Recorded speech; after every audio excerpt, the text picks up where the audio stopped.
कर्मण्य वाधिकारस्ते मां फलेषु कदाचन।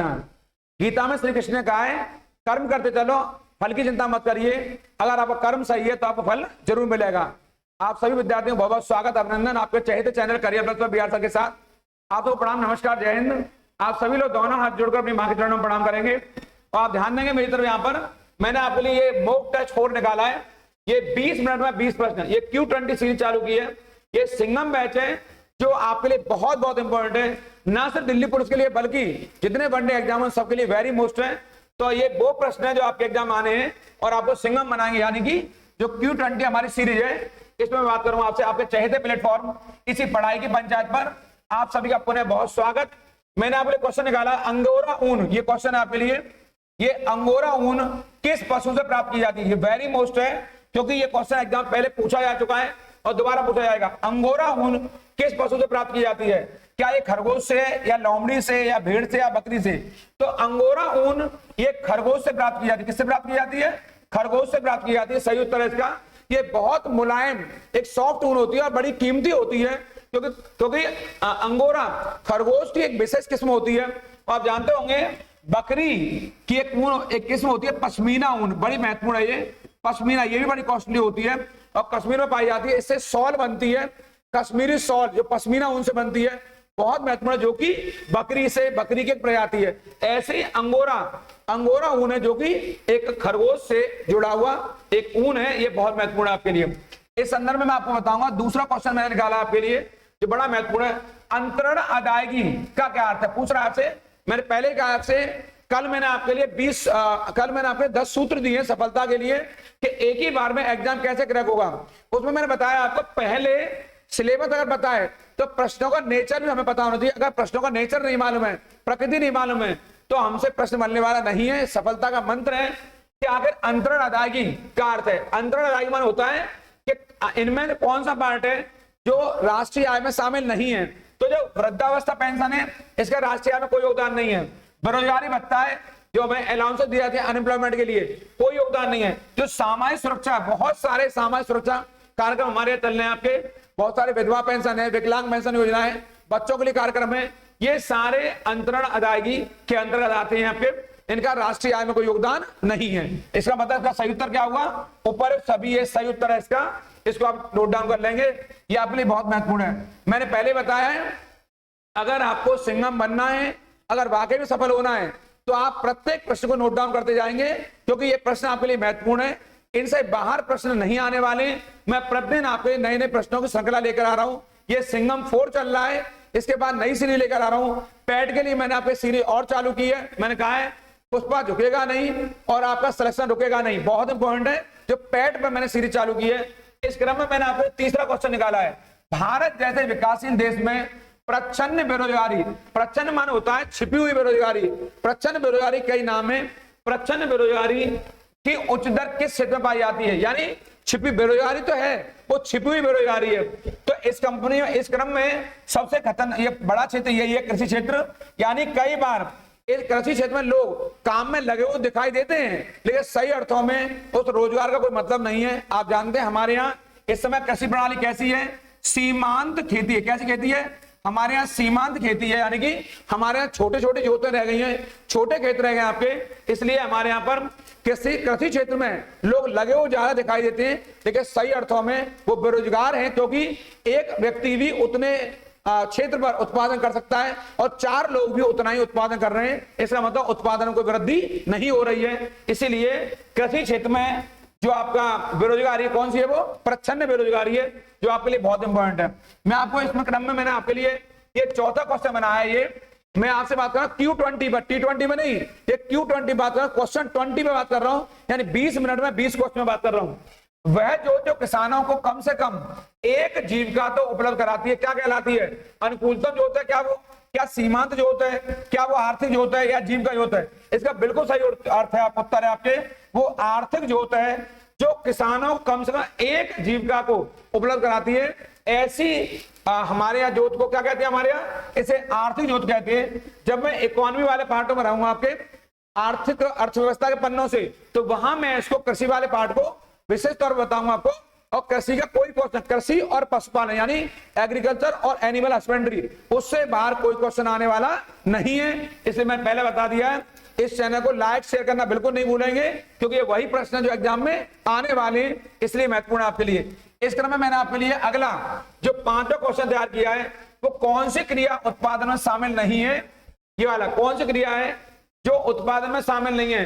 किसान द्वारा गेहूं का उत्पादन, ये वाला क्वेश्चन पूछ रहा है। क्या किसी कंपनी द्वारा औषधियों का उत्पादन, या किसी नर्स द्वारा अस्पताल में दी गई सेवाएं, सेवा क्षेत्र, या किसी गृह स्वामी द्वारा अपने घर में की गई सेवाएं, यानी कि वो पूछ रहा उत्पादन में। तो कौन सा है? ये डी इसका सही उत्तर है, ये बिल्कुल इसका राइट उत्तर है। कौन सा वाला? ये वाला डी वाला, यानी कि जो गृहस्वामी होती है, गृहिणी होती है, डोमेस्टिक लेडी होती है, घर में काम करने वाली माता बहनें होती है हमारी, इनकी जो सेवाएं होती हैं वो हमारी क्रिया उत्पादन में शामिल नहीं होती है। ये आपके लिए बहुत महत्वपूर्ण है। आप जानते हैं किसान द्वारा गेहूं का उत्पादन है, ये प्राथमिक क्षेत्र में आता है। कंपनी वाला मामला हमारा द्वितीय क्षेत्र में आता है, और किसी नर्स द्वारा दी गई सेवा तृतीय क्षेत्र में आती है। प्राइमरी सेक्टर, सेकेंडरी सेक्टर और टर्सरी सेक्टर, ये प्राइमरी सेक्टर है, ये द्वितीय क्षेत्र और ये तृतीय क्षेत्र है। नर्स द्वारा दी गई सेवाएं, हॉस्पिटल की सेवाएं, बैंकिंग सेवाएं, एटीएम की सेवाएं, या हम कहीं होटल में जा रहे हैं वहां की सेवाएं, या ट्रांसपोर्ट की सेवाएं, या कम्युनिकेशन सेवाएं, ये सब तृतीय क्षेत्र में आती हैं। ये बहुत बहुत इंपॉर्टेंट है, इसको देख लेंगे आप लोग यहाँ से। और कंपनी वाला मामला द्वितीय क्षेत्र में आएगा, और कृषि वाला पार्ट प्राथमिक क्षेत्र में आएगा। मैंने आपने 6वां क्वेश्चन निकाला, इनमें से किनको संवैधानिक स्थिति प्राप्त है? वो पूछ रहा कौन सा इनमें संस्था है जो कि कॉन्स्टिट्यूशनल बॉडी है। तो आप जानते होंगे वित्त आयोग का उल्लेख संविधान के अनुच्छेद 280 में हुआ है। कहां हुआ? 280 में हुआ है। और चुनाव आयोग का उल्लेख संविधान के अनुच्छेद 324 में हुआ। कहां हुआ है? 324 में हुआ है। योजना आयोग एक कैबिनेट के आदेश से बनने वाली संस्था है, और राष्ट्रीय विकास परिषद कैबिनेट के आदेश से बनने वाली संस्था है। यानी कि कौन संस्था है जिसको संवैधानिक स्थिति प्राप्त दिख गया होगा आपको? एक तो वित्त आयोग को, और एक यहां पर दिया चुनाव आयोग को, यानी कि ए और सी इसका बिल्कुल सही उत्तर है। इसको आप रट लेंगे यहां से। इस समय योजना आयोग और राष्ट्रीय विकास परिषद यानी एनडीसी, नेशनल डेवलपमेंट काउंसिल, ये अस्तित्व में नहीं है, क्योंकि योजना आयोग का स्थान नीति आयोग ने ले लिया है, और नीति आयोग हमारे यहाँ 1 जनवरी 2015 से प्रभावी हो गया है। ये आप सबको पता है। हमारे यहाँ योजना आयोग अस्तित्व में नहीं है, ना ही राष्ट्रीय विकास परिषद अस्तित्व में। ये दोनों ही संस्थाएं जवाहरलाल नेहरू कार्यकाल के दौरान बनी है, जो कि गैर संवैधानिक संस्थाएं थी उस समय आपके। और नीति आयोग इस समय गैर संवैधानिक आयोग है। हिमालय में 3600 मीटर से ऊपर एक विशिष्ट प्राकृतिक वनस्पति पाई जाती है। क्या कहते हैं इसको? वो कह रहा है वो अल्पाइन घास के स्थल है, या अल्पाइन वन है। सही उत्तर इसका है अल्पाइन वन। यानी मैं बताऊंगा आपको भूगोल के पन्नों से, बताऊंगा कितनी ऊंचाई पर कौन कौन से वृक्ष पाए जाते हैं। इसमें आपके अल्पाइन वृक्ष पाए जाते हैं, इस वाले में। इसमें आपको सैनोफर पाए जाते हैं, सैनोवर वृक्ष पाए जाते हैं। कहां पर? अल्पाइन वन में। जैसे जैसे हिमालय पर ऊपर की ओर चढ़ते जाएंगे तो वनस्पति हमारी बिल्कुल न्यूनतम होती जाएगी आपके, और बर्फीले इलाके में किसी प्रकार की वनस्पति नहीं पाई जाती है। वहां हल्की सी काई नुमा वनस्पति होती है, और जैसे नीचे आते जाएंगे आपके वनस्पति का विस्तार हिमालय क्षेत्र में बढ़ता हुआ जाएगा। इसे मैं भूगोल के पन्नों से आपको आगे बताऊंगा। इस क्रम में मैंने आपके लिए अगला क्वेश्चन निकाला। ये दिल्ली में जो सर्दियों में वर्षा होती है यानी विंटर में, वो किससे होती है?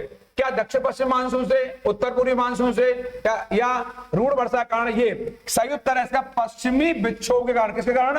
पश्चिमी। सर्दियों में जो वर्षा होती है वो वेस्टर्न डिस्टर्बेंस, किसके कारण से? अंग्रेजी बोलते हैं वेस्टर्न डिस्टर्बेंस के चलते होती है आपके। ये भूगोल के पन्नों में बता रहा हूं, डिस्टर्बेंस यहां से होती है आपके। यानी ये शीत ऋतु वर्षा जो अमूमन तौर पर नवंबर दिसंबर माह में हमें देखने को मिलती है। और दिल्ली नहीं, दिल्ली सहित जो हमारा उत्तरी भारतीय क्षेत्र यानी कि हरियाणा है, पश्चिमी यूपी है, ये भी इससे प्रभावित होता है। यानी मैदानी इलाके इस वर्षा से प्रभावित होते हैं, और ये वही वर्षा है जिससे हमारे यहाँ शीतलहर आरंभ होती है, हमारे चिल्ला जाड़े वाली स्थिति उत्पन्न होती है। तो बूंदाबांदी होती है, उससे चिल्ला जाड़े की स्थिति उत्पन्न होती है। इस समय इसे बोलते हैं वेस्टर्न डिस्टर्बेंस, यानी दिल्ली वाले इलाके जो वर्षा होती है वो यहाँ से। और आप जानते हैं भारत में वर्षा का जो सबसे बड़ा पार्ट है वो क्या है? वो दक्षिण पश्चिम मानसून है। पेपर में आएगा भारत में अधिकांश वर्षा, ये वही वर्षा है जो लगभग 90% वर्षा भारत में करती है। उसका नाम है साउथ वेस्ट मानसून, यानी कि दक्षिण पश्चिम मानसून। और ये दक्षिण पश्चिम मानसून भारत में सबसे पहले कहां पहुंचता है? केरल में। और केरल में कब पहुंचता है? 1 जून को। कब पहुंचता है? 1 जून को। यानी कि केरल में ये दक्षिण पश्चिम साउथ वेस्ट मानसून सबसे पहले पहुंचता है। इसके बारे में उत्तर पूर्वी मानसून से हमारे कहां वर्षा होती है? कोरोमंडल तट पर। कहां होती है? कोरोमंडल तट पर। कहां होती है? कोरोमंडल तट पर, जो कहां है आपके? तमिलनाडु में। कहां पर? टीएनडी। टीएनडी माने तमिलनाडु में वर्षा होती है आपके किससे? उत्तर पूर्वी मानसून से, यानी कि जो लौटता हुआ मानसून। कौन सा मानसून है? जो लौटता हुआ मानसून है, इससे वर्षा कहां होती है? कोरोमंडल तट पर, जो कहां पर है? तमिलनाडु में स्थित है, यानी कि भारत के दक्षिण पूर्व में स्थित है। और जब मानसून आता है कहां वर्षा होती है? दक्षिण पश्चिम में होती है, यानी कि मालाबार तट पर, यानी कि केरल में वर्षा होती है। ये मैं अगला क्वेश्चन निकाला मैंने आपके लिए यहां से। ये 9वां क्वेश्चन है। नाभिकीय ऊर्जा करने के लिए प्रयुक्त केरल के मोनोजाइट बालून क्या पाया जाता है? तो संयुक्त तरह का यूरेनियम। ये इसका संयुक्त यूरेनियम है। आप जानते होंगे वैसे मूल रूप से जो मोनोजाइट है ये किसका अयस्क है? ये थोरियम का अयस्क है। किसका है ये? थोरियम का अयस्क है, यानी कि अयस्क माने ओर है, अंग्रेजी बोलते हैं ओर और हिंदी बोलते हैं अयस्क। लेकिन यहां पर यूरेनियम दिया है तो संयुक्त तरह का यूरेनियम हो गया, जिससे परमाणु बिजली पैदा की जाती है। तो थोरियम का अयस्क कौन सा है? मोनोजाइट है, जो केरल के तटीय भाग में पाया जाता है। इंपॉर्टेंट कर लेना इसको। इसका सही उत्तर है यहाँ पर यूरेनियम, यानी थोरियम नहीं है तो यूरेनियम मारेंगे यहाँ पे आपके। और वैसे यूरेनियम का असली जो होता है पिच ब्लेंड होता है, लेकिन आप याद कर लेंगे सही उत्तर का क्या है? यूरेनियम यहाँ से मोनोजाइट का। इसके अलावा मैंने आपने निकाला क्वेश्चन ये रहा, अल नीनो प्रकट होता है तो कहां प्रकट होता है? क्या सही उत्तर है आपके? अटलांटिक में, हिंद महासागर में, प्रशांत में, भूमध्य पर? सही उत्तर है इसका प्रशांत महासागर के ऊपर। ये प्रशांत महासागर के ऊपर दक्षिण से ऊपर की ओर दक्षिणी गर्म हवाएं। कैसी हवाएं? ये दक्षिणी गर्म हवाएं। दक्षिणी ये रहा, ये गर्म हवाएं बहुत इंपॉर्टेंट है आपके एग्जाम के लिए, इसको आप अंडरलाइन कर लेंगे यहां से। ये दक्षिणी गर्म हवाएं सही उत्तर है आपके प्रशांत महासागर के ऊपर चलती। दो चीज होती है, अल नीनो और ला नीनो। इन पर मैं आगे चर्चा करूंगा। भूगोल के पन्नों से, ज्योग्राफी के पन्नों से मैंने कहा है इस चैनल को छोड़कर नहीं जाएंगे और इसे लाइक और शेयर करना बिल्कुल नहीं भूलेंगे और ज्यादा लोग सब्सक्राइब कराइए ताकि इस चैनल से अधिक लोग जुड़ सकें। मैं करा रहा हूं आपको Q20 20 मिनट में 20 प्रश्न जो आपके एग्जाम के लिए बहुत इंपॉर्टेंट है। इस तरह मैं बताऊंगा मैं आपको। मैंने निकाला आपके लिए ये रहा 10वां क्वेश्चन है यहाँ पर 11वां। आयोडीन घोल का प्रयोग किससे अस्तित्व के लिए किया जाता है? आप जानते हैं आयोडीन की कमी से क्या होता है? घोंघा रोग होता है। कौन सा होता है? घोंघा रोग होता है आपके, वो घेंगा रोग होता है, बहुत इंपॉर्टेंट है आपके, जो कि गले में क्या होता है? गलगंड हो जाता है, घोंघा रोग कहते हैं आपके। और आयोडीन किसके अस्तित्व के लिए जिम्मेदार है? तो आप बताएंगे स्टार्च के घोल में इसका उपयोग किया जाता है। स्टार्च को मांड भी कहते हैं। क्या कहते हैं? मांड भी कहते हैं। इसको आप देख लेंगे यहां से, जो बहुत बहुत वेरी मोस्ट है। जब मैं विज्ञान के पन्ने कराऊंगा आपको तो वहां खनिज के बारे में, विटामिन के बारे में और इनके बारे में, खनिजों के बारे में, विटामिन के बारे में और मिनरल के बारे में विस्तार से चर्चा करूंगा। ये मैंने बता दिया स्टार्च को मांड कहते हैं, इसके लिए प्रयोग में लाया जाता है। इस तरह में मैंने आगे निकाला आपके लिए, इनमें कौन सा प्रोटोजोआ रोग नहीं है? इनमें कौन सा नहीं है? क्या फील पांव है या प्राच्यवर्ण है या निद्रालु या कालाजार? मैंने बताया इनमें से ये भी प्रोटोजोआ है, ये भी प्रोटोजोआ है, ये भी प्रोटोजोआ, लेकिन फील पांव प्रोटोजोआ नहीं है। मैंने बताया प्रोटोजोआ से मैंने 5 रोग, ये वाला एक बार क्लू बताया था यहाँ पर, पापा काम पे सोते हैं। क्या करते? पापा काम पे सोते हैं। मैंने एक कोड बताया था आपको, यहां से सोते हैं। पापा काम पे क्या करते हैं? पापा काम पे सोते हैं, ये बताया था मैंने आपको। अगर थोड़ा सा भी याद हो आपको, सोते हैं से कुछ नहीं है यहाँ पर, ये हमने वैसे जोड़ा है। पापा का मतलब पायरिया है, पापा का मतलब यहाँ पर पायरिया, ये प्रोटोजोआ से रोग होते हैं। का मतलब यहाँ पर कालाजार है। क्या है? कालाजार रोग है। मां मतलब मलेरिया है, ये मैंने पीछे बताया आपको। ये बहुत तेजी से लिख रहा हूं मैं आपको क्योंकि ये Q20 चल रहा है। क्या चल रहा है?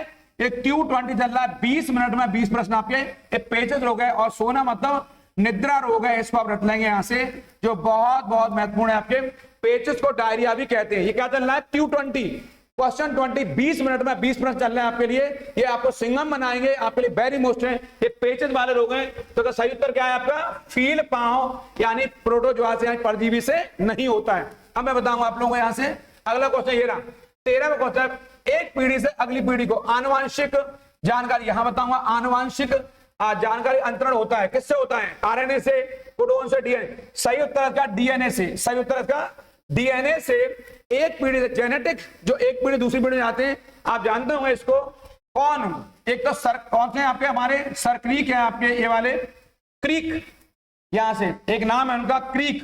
डीएनए खोज किसने करी आपके? ये नाम है क्रीक, बहुत इंपॉर्टेंट है। और वाटसन, क्रीक और वाटसन ने, ये 2 लोग हैं, इन्होंने डीएनए खोज की, बहुत इंपॉर्टेंट है और भारत में क्रांति आ गई डीएनए के आविष्कार से, ये आपको जानते हैं आपके इसे।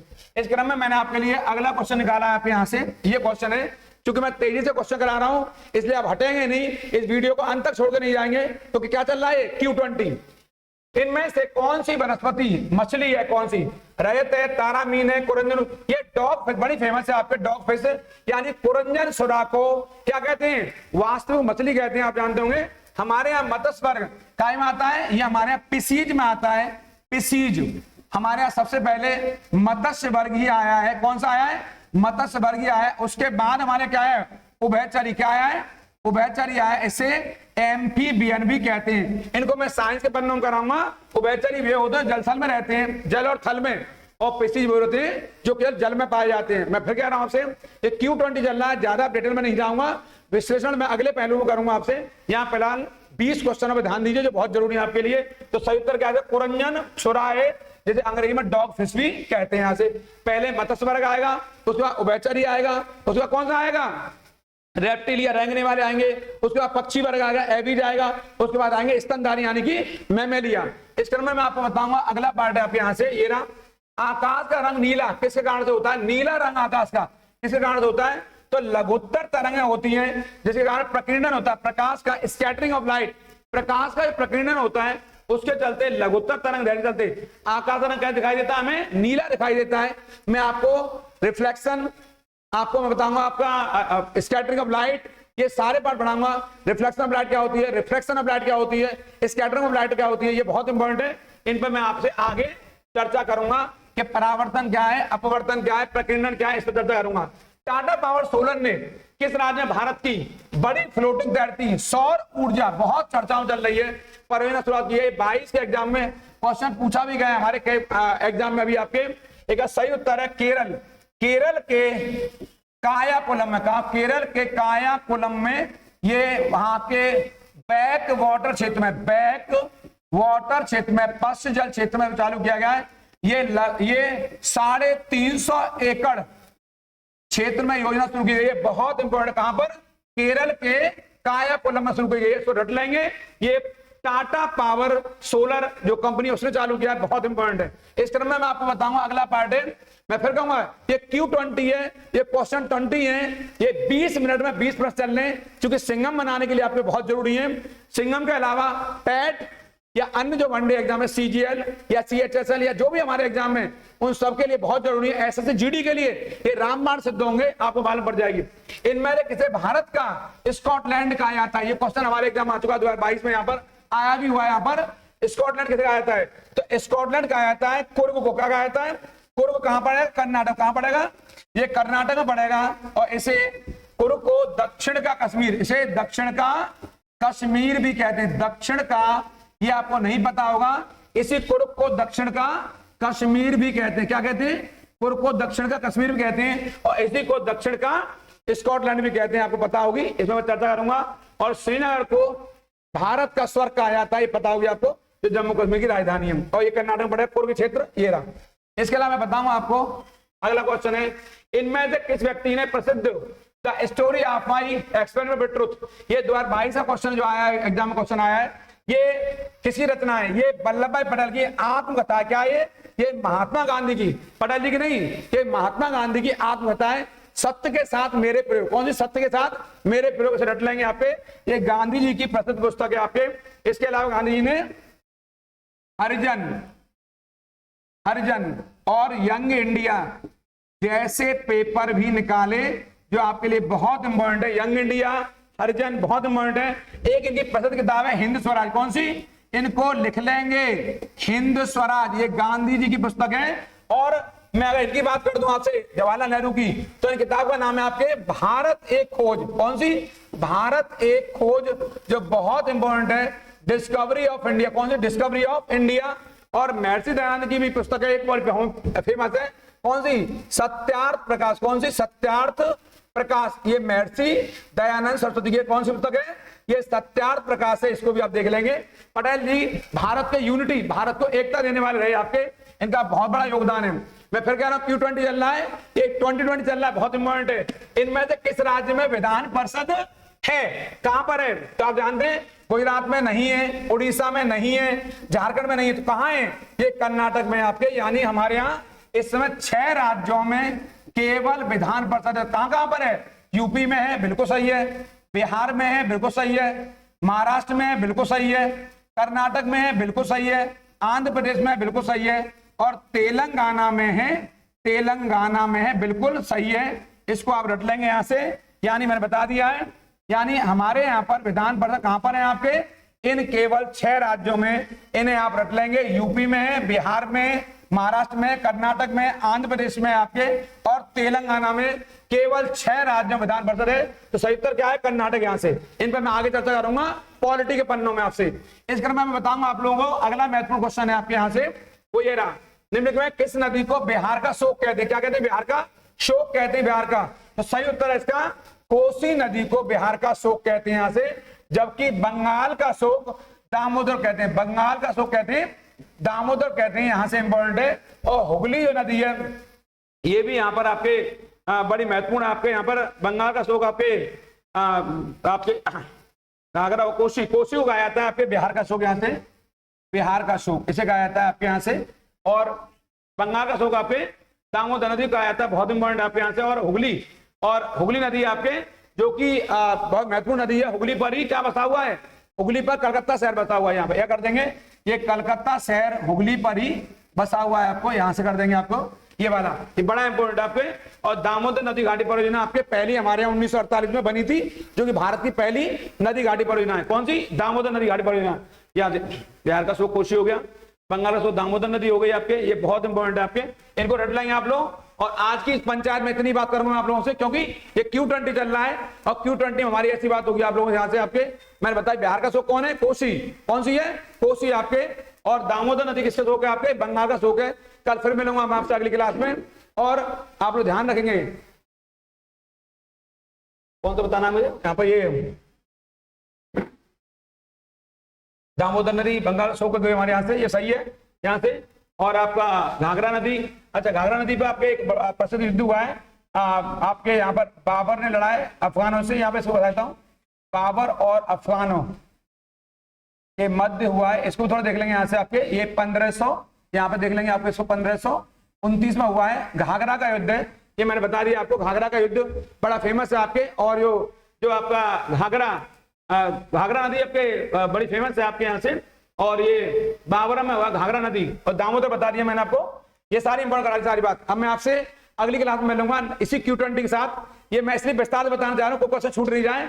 अगले Q20 मिलूंगा 20 क्वेश्चन के साथ। और ये मैंने बताया, ये क्वेश्चन 2021 के एग्जाम में आया है। बिहार का शोक कौन है आपके? ये कोसी नदी है, रट लेंगे इसको। और दामोदर नदी को रट लेंगे, बहुत बहुत इंपॉर्टेंट है आपके। और मैंने घाघरा का युद्ध करा दिया आपको। इन्हीं शब्दों के साथ मैं आपसे विराम लूंगा अपनी वाणी को। कल फिर मिलूंगा। इस चैनल को लाइक शेयर करना बिल्कुल नहीं भूलेंगे आपसे। अगली बार फिर मैं लेकर आ रहा हूं नई सीरीज आपके लिए। तब तक बने रहिए। आप उन लोगों का जरूर ख्याल रखिए जो आपका ख्याल रखते हैं। आप सबको प्रणाम, नमस्कार।